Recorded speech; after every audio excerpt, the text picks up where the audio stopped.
नमस्कार, दिन भर की बड़ी खबरों में आपका स्वागत है। मैं हूं परवीन। आज इस बुलेटिन में बात होगी संसद में विपक्षी सांसदों के निलंबन की, यूपी जोड़ो यात्रा से टेंशन में आई बीजेपी की, कर्नाटक में बीजेपी को लगे जोरदार झटके की, छत्तीसगढ़, एमपी और राजस्थान में केंद्र के रिमोट से चलेगी सरकार की। इसके साथ ही देखेंगे कि जाने माने कार्टूनिस्ट इरफान की किस खबर पर पड़ी तिरछी नजर, और बुलेटिन के आखिर में बात ओल्ड पेंशन स्कीम को लेकर मुंबई में हुए विरोध प्रदर्शन की। इसके अलावा और भी कई बड़ी खबरों से आपको करवाएंगे रूबरू, लेकिन तमाम बड़ी खबरों से पहले एक नजर सुर्खियों पर। आम आदमी पार्टी नेता सत्येंद्र जैन को मिली बड़ी राहत, सुप्रीम कोर्ट ने मेडिकल बेल बढ़ाई। 8 जनवरी तक बढ़ाई गई अंतरिम जमानत, प्रवर्तन निदेशालय ने किया था विरोध। वाराणसी में नीतीश कुमार की प्रस्तावित रैली पर जिला प्रशासन ने लगाया ग्रहण, जगह नहीं मिलने की वजह से जेडीयू ने रैली की स्थगित। मध्य प्रदेश में दिल्ली हाईकमान तय करेगा कांग्रेस विधायक दल के नेता का नाम, अजय सिंह बोले विधायक दल की बैठक में एक लाइन का प्रस्ताव पारित। बढ़त के साथ बंद हुआ शेयर बाजार, सेंसेक्स 929 अंकों की तेजी के साथ 70,514 के स्तर पर हुआ बंद, निफ्टी 256 अंकों की तेजी के साथ 21,182 के स्तर पर हुआ बंद। ये तो थी सुर्खियां, और अब बात आज की सबसे बड़ी खबर की।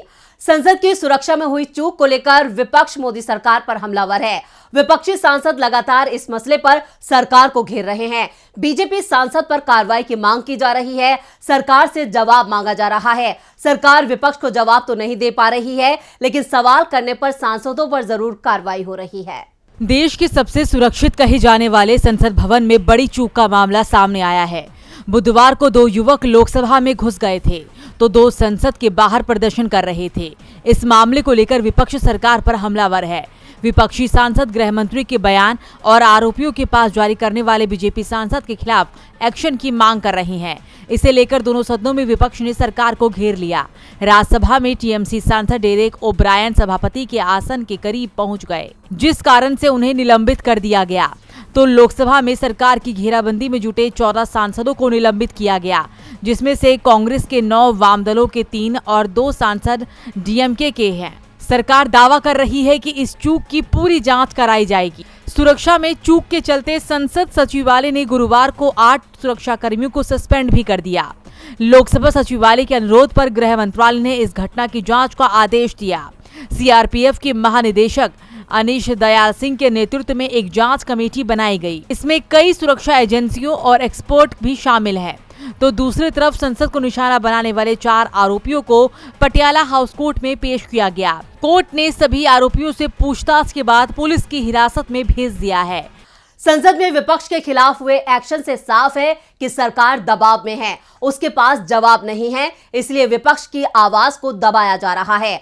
दबाव तो यूपी जोड़ो यात्रा का भी दिखाई दे रहा है। 2024 लोकसभा चुनाव के लिए कांग्रेस ने अपनी तैयारियों को धार देना शुरू कर दिया है। इस बार कांग्रेस ने यूपी की 80 सीटों के लिए अलग से रणनीति बनाई है। इसी के मद्देनजर कांग्रेस की यूपी जोड़ो यात्रा के लिए अलग अलग कमेटियां बनाई गई हैं। इसमें पूरे प्रदेश के पदाधिकारियों को शामिल किया गया है। क्या है पूरी खबर, देखते हैं ये रिपोर्ट। लोकसभा में बीजेपी का जमकर मुकाबला करने के लिए कांग्रेस ने बड़ी रणनीति बनाई है। कांग्रेस भारत जोड़ो यात्रा की तर्ज पर यूपी जोड़ो यात्रा करने जा रही है। उत्तर प्रदेश कांग्रेस कमेटी के महासचिव अनिल यादव की माने तो यूपी जोड़ो यात्रा के लिए जिलेवार प्रभारी बनाए गए हैं, जिसमें सहारनपुर के प्रभारी प्रदीप जैन आदित्य, मुजफ्फरनगर के अहमद हमीद कोकब, बिजनौर के इमरान मसूद, अमरोहा के प्रेम नारायण अग्रवाल, मुरादाबाद के संजय कपूर, रामपुर के हाजी इकराम कुरैशी, बरेली के राजकुमार रावत, शाहजहांपुर के जफर अली नकवी, लखीमपुर के राकेश राठौर, सीतापुर के रवि वर्मा और लखनऊ के इंदल राव शामिल हैं। इसी तरह समन्वय समिति में विधायक आराधना मिश्रा, प्रमोद तिवारी, डॉक्टर निर्मल खत्री, बृजलाल खाबरी, सलमान खुर्शीद, पीएल पुनिया, अजय कपूर, संजय कपूर सहित 26 लोगों को शामिल किया गया है। वहीं सभी जिलों के एक प्रभारी मीडिया टीम में डॉक्टर सीपी राय और अशोक सिंह सहित 18 प्रवक्ताओं को शामिल किया गया है। 20 दिसंबर से सहारनपुर से सीतापुर तक यूपी कांग्रेस पदयात्रा निकालने जा रही है। ये यात्रा 2024 में इंडिया गठबंधन की सरकार बनवाने में अहम भूमिका अदा करेगी। ये बातें अल्पसंख्यक कांग्रेस प्रदेश अध्यक्ष शाहनवाज आलम ने मेरठ कांग्रेस कार्यालय पर पश्चिमी उत्तर प्रदेश के जिला और शहर के अध्यक्षों और प्रदेश पदाधिकारियों की बैठक में कही। शाहनवाज आलम ने आगे कहा कि मोदी सरकार जिस तरीके से अपने राजनीतिक हितों के फैसले ले रही है और जिस तरीके से चुनाव आयोग मोदी सरकार के इशारे पर काम कर रहा है, उससे ये लग रहा है कि 2024 लोकसभा चुनाव आखिरी भी हो सकता है। मोदी सरकार जैसी स्थिति बनाने की तरफ बढ़ रही है, उसमें सबसे ज्यादा नुकसान अल्पसंख्यक और दलितों का होने वाला है। उन्होंने कहा कि यात्रा के दौरान अल्पसंख्यक कांग्रेस के कार्यकर्ता मुस्लिम और दलित बहुल मोहल्लों में लोगों को बताएंगे कि प्रदेश में मुसलमानों की आबादी 20% है और दलितों की 21% है। ये दोनों मिलकर 41% हो जाते हैं, जबकि बीजेपी ने 2024 में 31% और 2019 में 37% वोट हासिल किए थे। अगर ये दोनों वोट बैंक एक साथ आ जाते हैं तो हम आसानी से बीजेपी को हरा सकते हैं। यूपी जोड़ो यात्रा का मकसद मुस्लिम और दलितों को एक साथ लाना है। इस यात्रा की तैयारियों ने प्रदेश की बीजेपी सरकार की टेंशन बढ़ा दी है। यूपी को लेकर कांग्रेस की रणनीति कितनी कारगर होती है, ये चुनाव के नतीजे तय करेंगे। इधर कर्नाटक को लेकर कांग्रेस की रणनीति से बीजेपी में हंगामा मच गया है। बीजेपी खेमे के 3 विधायक पार्टी लाइन से हटकर कांग्रेस खेमे में जाने का प्लान बना रहे हैं, जिससे कर्नाटक बीजेपी संकट में नजर आ रही है। क्या है पूरी खबर, देखते हैं ये रिपोर्ट। कर्नाटक में कांग्रेस की सरकार बनने के बाद से ही ये चर्चा तेज हो रही थी कि बीजेपी जल्द ही कर्नाटक में कांग्रेस की सरकार गिरा देगी, लेकिन अब बीजेपी का प्लान कर्नाटक में फेल होता हुआ नजर आ रहा है। कांग्रेस विधायक दल की बैठक में आयोजित रात्रि भोज में बीजेपी के 3 विधायक शामिल हुए, जिसके बाद से कर्नाटक की राजनीति में हलचल तेज हो गई। बीजेपी के एसटी सोमशेखर, शिवराज राम हेब्बार और एमएलसी एच विश्वनाथ कांग्रेस विधायक दल के कार्यक्रम में शामिल हुए हैं, जिससे कर्नाटक की राजनीति में हलचल तेज हो गई है। राजनीतिक गलियारों में चर्चाएं हो रही हैं कि साल 2024 के लोकसभा चुनाव से पहले ये सभी सत्तारूढ़ कांग्रेस दल में शामिल हो सकते हैं। मई में विधानसभा चुनाव हारने के बाद से ही तीनों विधायकों ने भाजपा और उनके आंतरिक मामलों से अपने मोहभंग को छिपाया नहीं था। अब आपको बता दें कि तीनों विधायक 2019 में भाजपा में शामिल हुए थे। इन्हीं विधायकों ने भाजपा एचडी कुमारस्वामी के नेतृत्व वाली सरकार को गिराकर भाजपा के सत्ता में आने का मार्ग प्रशस्त किया था। वहीं इस मामले पर प्रदेश कांग्रेस अध्यक्ष और कर्नाटक के उप मुख्यमंत्री डीके शिवकुमार ने ये कहा है कि बीजेपी के विधायकों ने कांग्रेस विधायक दल की बैठक में हिस्सा नहीं लिया था। वो उनके निमंत्रण पर बुधवार रात सिर्फ रात्रि भोजन में ही शामिल हुए थे। वो कांग्रेस विधायक दल की बैठक में क्यों आएंगे, वो हमारी पार्टी के विधायक नहीं है। तो वही बीजेपी प्रदेश अध्यक्ष विजेंद्र ने इस मामले में तीनों विधायकों से स्पष्टीकरण मांगा है और कहा है कि सुबह मुझे इसकी पूरी जानकारी मिली है, मैं आज ही उनसे बात करूंगा, चर्चा करूंगा और उनकी मंशा क्या है, ये एक गंभीर मामला है। हालांकि इस घटना से पहले कर्नाटक के सीएम सिद्धारमैया ने ये कहा था कि बीजेपी और जेडीएस के कई विधायक कांग्रेस के संपर्क में हैं। अब इस मामले में ये लग रहा है कि सीएम की बात कहीं न कहीं सच होती हुई नजर आ रही है। अब इस मामले में राजनीति तो तेज हो ही रही है, साथ ही बीजेपी को कर्नाटक में जोरदार झटका भी लगने वाला है। कर्नाटक में बीजेपी को जोरदार झटका देने की फिराक में है कांग्रेस सरकार। इधर छत्तीसगढ़, मध्य प्रदेश से लेकर राजस्थान की नई सरकार को भी जोरदार झटका लगा है। तीनों ही राज्यों में जो सीएम बनाए गए हैं वो केंद्र की मोदी सरकार के रिमोट से चलने वाले हैं, यानी इन मुख्यमंत्रियों को अपनी पसंद के मंत्री बनाने का भी अधिकार नहीं है। क्या है पूरी खबर, देखते हैं ये खास रिपोर्ट।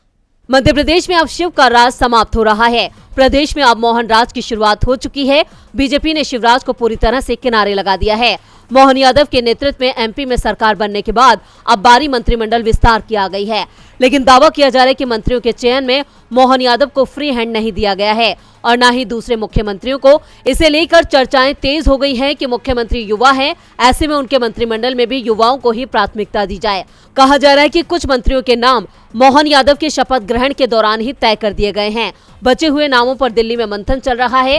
इस बीच छत्तीसगढ़ को लेकर तो यहां तक दावा किया जा रहा है कि सीएम विष्णुदेव साय की ओर से 10 मंत्रियों के नाम वाली सूची राजभवन भेज दी गई थी, लेकिन हाईकमान के सख्त तेवरों के चलते इस सूची को वापस मंगा लिया गया और मंत्रियों की शपथ को टाल दिया गया। अब खबर है कि सीएम विष्णुदेव साय को हाईकमान की ओर से मंत्रियों के नाम मिल गए हैं, लेकिन किसको मंत्री बनाया जा रहा है ये अभी तक किसी को खबर नहीं है। राजस्थान के मामले में सबसे ज्यादा संघ की चलती दिखाई दे रही है। ऐसे में राजस्थान में भी कई चौंकाने वाले लोग सरकार में शामिल हो सकते हैं, लेकिन ये साफ हो गया है कि किसी भी सीएम को अपना मंत्रिमंडल चुनने की आजादी बीजेपी हाईकमान नहीं देगा। मध्य प्रदेश, छत्तीसगढ़ और राजस्थान में मोदी दांव उल्टा न पड़ जाए। इधर राजस्थान में एक बार फिर मोदी के चेहरे पर वोट मांगने की तैयारी है। राज्य की 200 में से 199 विधानसभा सीटों पर 25 नवंबर को वोटिंग हुई थी। चुनाव परिणाम घोषित हो चुके हैं। एक सीट पर कांग्रेस उम्मीदवार की जान चले जाने के चलते चुनाव स्थगित करना पड़ा था। चुनाव आयोग अब 5 जनवरी को इस सीट पर चुनाव करा रहा है। साफ है, भजन लाल सरकार जो 15 दिसंबर को शपथ ले रही है, उसके लिए मुश्किल की घड़ी आ गई है। तो कैसे मुश्किल में घिरते दिख रहे हैं भजन लाल, देखते हैं ये रिपोर्ट। राजस्थान बीजेपी में वसुंधरा राज खत्म हो चुका है और अब भजन लाल शर्मा का राज शुरू हो रहा है। 15 दिसंबर को भजन लाल शर्मा राजस्थान के सीएम पद की शपथ लेंगे, लेकिन शपथ ग्रहण से पहले ही उनके सामने बड़ा संकट खड़ा हो गया है। दरअसल श्री गंगानगर जिले की करणपुर विधानसभा सीट से कांग्रेस के उम्मीदवार गुरमीत कुन्नर की चुनाव प्रक्रिया के दौरान जान चली गई थी और इसी वजह से चुनाव स्थगित कर दिया गया था। अब इस सीट पर 5 जनवरी को वोटिंग होगी, वहीं 8 जनवरी को वोटों की गिनती होगी और नतीजे घोषित किए जाएंगे। कांग्रेस ने यहां से गुरमीत कुन्नर के बेटे रुपेंद्र सिंह कुन्नर को टिकट दिया है। कांग्रेस प्रत्याशी रुपेंद्र सिंह रूबी कुन्नर ने अपना नामांकन भर दिया है। चुनाव आयोग ने सिर्फ कांग्रेस के उम्मीदवार को ही नामांकन करने की इजाजत दी है। बाकी उम्मीदवारों के नामांकन पहले से ही जमा हो चुके हैं। बीजेपी ने इस सीट से पूर्व मंत्री सुरेंद्र पाल सिंह को चुनावी मैदान में उतारा है। इसी बीच खबरें ये आ रही हैं कि गुरमीत सिंह कुन्नर के बेटे को क्षेत्र में मिलती सहानुभूति की खबरों ने बीजेपी की मुश्किलें बढ़ा दी हैं। इसके साथ ही जिस तरह से बीजेपी ने वसुंधरा राजे को किनारे किया है, उसे लेकर भी लोगों में नाराजगी दिखाई दे रही है, जिस कारण से बीजेपी चुनाव में कमजोर पड़ती दिखाई दे रही है। ऐसे में सीएम पद की शपथ लेने के साथ ही भजन लाल शर्मा के लिए उपचुनाव में बीजेपी उम्मीदवार को जिताना पार्टी की बहुत बड़ी चुनौती बनती दिख रही है। राजस्थान में एक सीट पर होने जा रहे उपचुनाव से सियासी हलचल तेज है। इधर इलाहाबाद हाईकोर्ट के फैसले से भी हलचल तेज है। ज्ञानवापी सर्वे के मामले के बीच एक और सर्वे का मामला सामने आ गया है। मथुरा श्री कृष्ण जन्मभूमि विवाद को लेकर इलाहाबाद हाईकोर्ट ने बड़ा फैसला सुनाया है। इलाहाबाद हाईकोर्ट ने मथुरा में श्री कृष्ण जन्मभूमि शाही ईदगाह विवादित परिसर का सर्वे कराने को लेकर अपना रुख साफ कर दिया है। तो क्या कहा है कोर्ट ने, देखते हैं इस रिपोर्ट में। मथुरा में श्री कृष्ण जन्मभूमि मंदिर और शाही ईदगाह मस्जिद विवाद पर इलाहाबाद हाईकोर्ट ने आज अपना फैसला सुनाया। हाईकोर्ट ने अपने फैसले में विवादित परिसर का सर्वे कराने के आदेश दिए हैं। कोर्ट ने विवादित जमीन का सर्वे एडवोकेट कमिश्नर के जरिए कराई जाने की मांग को मंजूरी दी। इलाहाबाद हाईकोर्ट ने आज अपना फैसला सुनाते हुए हिंदू पक्ष की याचिका को मंजूरी दे दी है। इस मामले में जस्टिस मयंक कुमार जैन की सिंगल बेंच ने दोपहर 2 बजे अपना फैसला सुनाया।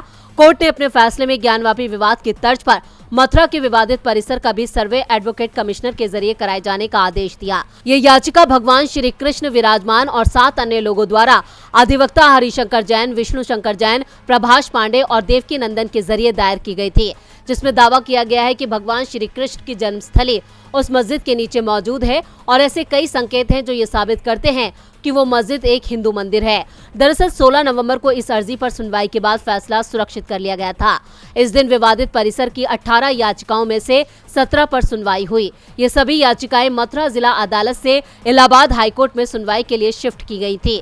शाही ईदगाह मस्जिद और यूपी सेंट्रल वक्फ बोर्ड के वकील ने कोर्ट में आपत्ति दर्ज कराई थी। मुस्लिम पक्षकारों का कहना था कि ये याचिका सुनवाई योग्य नहीं है, इसको खारिज किया जाए, जिसे कोर्ट ने नहीं माना। लोगों का ऐसा मानना है कि 2024 लोकसभा चुनाव को देखते हुए ये फैसला लिया गया है।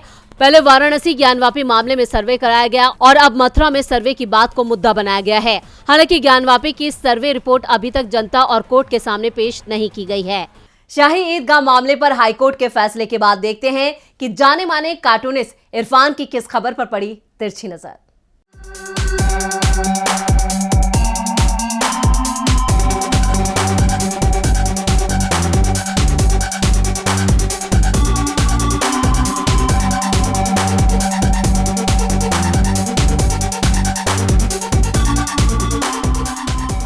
बीजेपी में ऐसा क्यों होता है कि उनके काम करने की सूची में सबसे ऊपर मांस मच्छी बेचने की दुकानों को बंद करने की बात होती है, बजाय इसके कि खुले में बिक्री करने वालों को वो दुकानों का इंतजाम करें। यही काम मध्य प्रदेश के मुख्यमंत्री मोहन यादव ने किया। सबसे पहले उन्होंने चुने जाने के बाद में ये कहा कि हम सबसे पहले मांस मच्छी की दुकानों को जो कि खुली हुई हैं उन्हें बंद करेंगे। तो मुख्यमंत्री जी, स्कूल, सड़कें, बिजली, पानी, कम से कम इन समस्याओं की तरफ भी तो देख लेते। बहुत बहुत शुक्रिया इरफान जी।